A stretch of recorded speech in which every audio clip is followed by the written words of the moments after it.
Yo guys, Haku here, and welcome to the second part of my Tower of God 10 Great Families Explained, and today I'm going to be talking about the Ha and Bidau families. First up is the Ha family, and they have incredible physical strength and endurance, and we know a lot of characters from this family. I'll get into that later. We know a bit about them.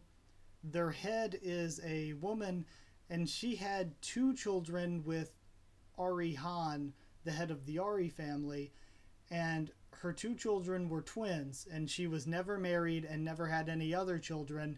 So this family has very few branch families because all of the members are descended from those twins. And that means that the families are always sort of bickering because they're twins. They're always arguing over which one is the heir to this family. Now, the head herself is more symbolic in that she herself doesn't do much to rule the family. It's mostly the twins and their descendants, and the hierarchy isn't explained that much, but we have more insight into it than into many of the other families. SIU, when describing this family, describes them as machos, just as he described the Kun family as douchebags. And from what we've seen of characters from this family, it would seem that the vast majority of them have black hair and red eyes. I think there's only one for whom this isn't true, and she could just have dyed hair or fancy contacts or something, because she has sort of the fancy look, and you'll know who it is when I get to her. You know. Into the members, the first I want to talk about is somebody that's from our protagonist group, and that's Novik. Novik is from a branch family of the Ha family, and we've seen that he is really strong and good at body strengthening with Shinsu, and he uses the Crimson Soul Fist technique, which I believe is something that is from his branch family from what he's said in the past. Now, in the blog, it was revealed that although Novik uses a lot of fake surnames, like Novik Grand, Novik Giant, or Novik Yes Big, which was my favorite one, but he's actually secretly hiding that he's from a famous family. His family is a famous branch of the Ha family, and Novik just sort of keeps that under wraps. Next is the one I spoke about earlier when I was saying that she doesn't fit the appearance theme with the rest of them, and that's Ha Yura, a member of Rachel's team that we've seen so far. And Ha Yura has this shiny blue hair and sparkly blue eyes, which could just be like contact lenses and dye for all we know, and she could look a lot like Yuri Zahard. I mean, everyone thought that she was Yuri in disguise to begin with, so it's not out of the realm of possibility that she really has black hair and red eyes like the rest of them. Next is all of our favorite sensei, Ha Jinsung.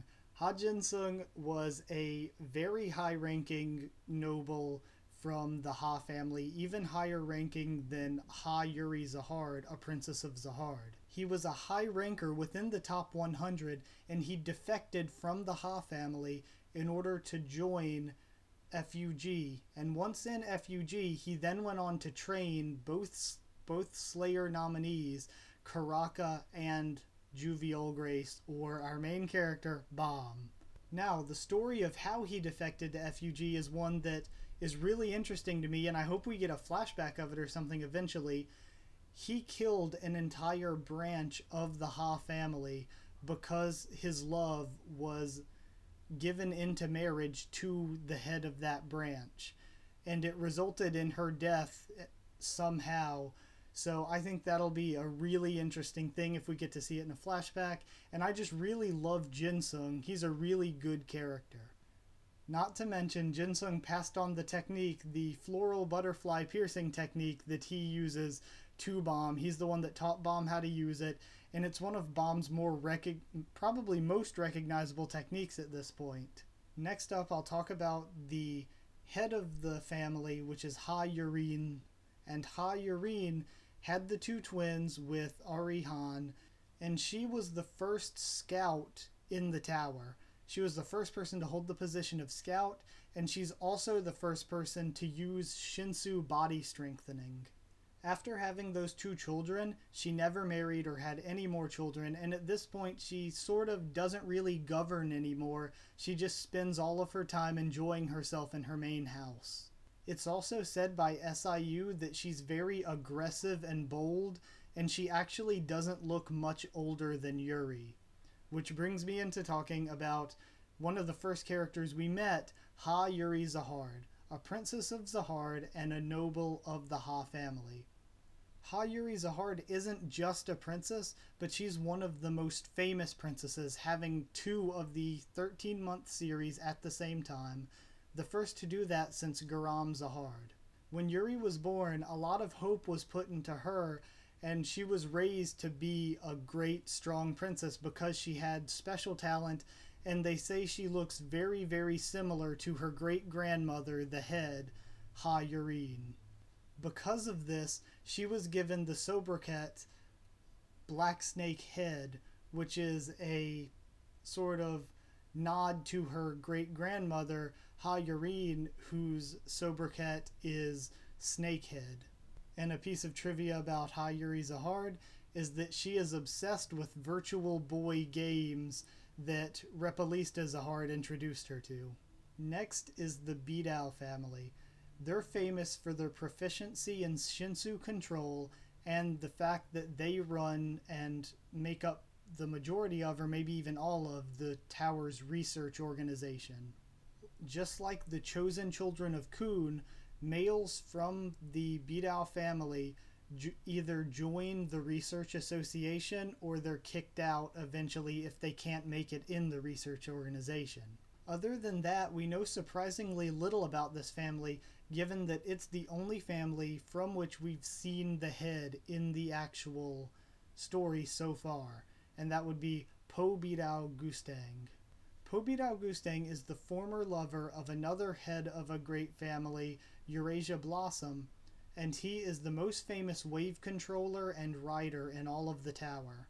It is said that Pobeda Gustang is the first living creature to systematically record Shinsu, and he has a devotion to researching both Shinsu and the position of guide, which he has like a personal interest in.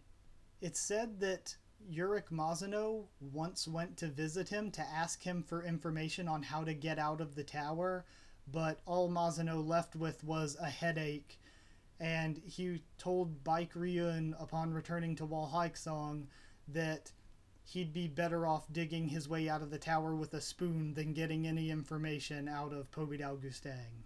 The only other member who is not really a full member that we know about is the princess, or former princess, Eurasia N. Zahard, who is the daughter of both Pobeda Gustang and Eurasia Blossom.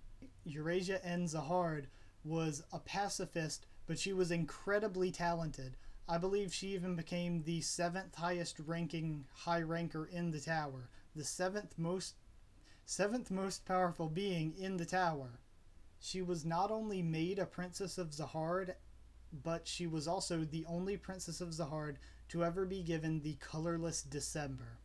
Also, her being born to 2 heads of great families made her an even more powerful and important figure.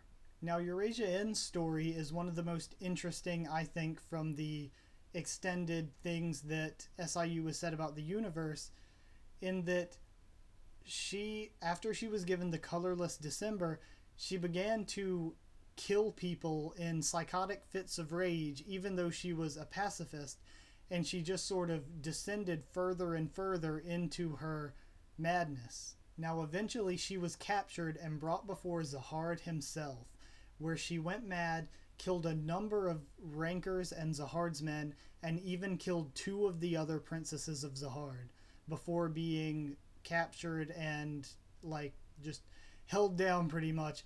And it's rumored that Zahard himself even had to intervene to fight her and keep her from killing even more. And it's said that Masheni Zahard, who we've seen is an older daughter of Kun Edwan, perhaps the older sister of Kun Agro Agnes, one of our main characters, she was confirmed to be there during this when Eurasia was captured and brought before Zahard. Now, unable to kill his own daughter, Zahard had Eurasia N and the colorless December both sealed away. Okay guys, thank you. Thank you for watching the last video. It will be in a playlist with this one, and I will keep doing this every week, add another, well, for 2 more weeks. Next week I'll do 3 more families that we know, and then I'll do the last 2 that we know the week after next. And then I'll move on. I might do something else like Tower of God related in place of this once I finish, maybe like explaining the top 20 or 25 high rankers and do a few rankers a video, something like that. And yeah, thank you guys so very much for enjoying. I have fun making these for you. Drop a like, subscribe, comment if you want to put your thoughts down there.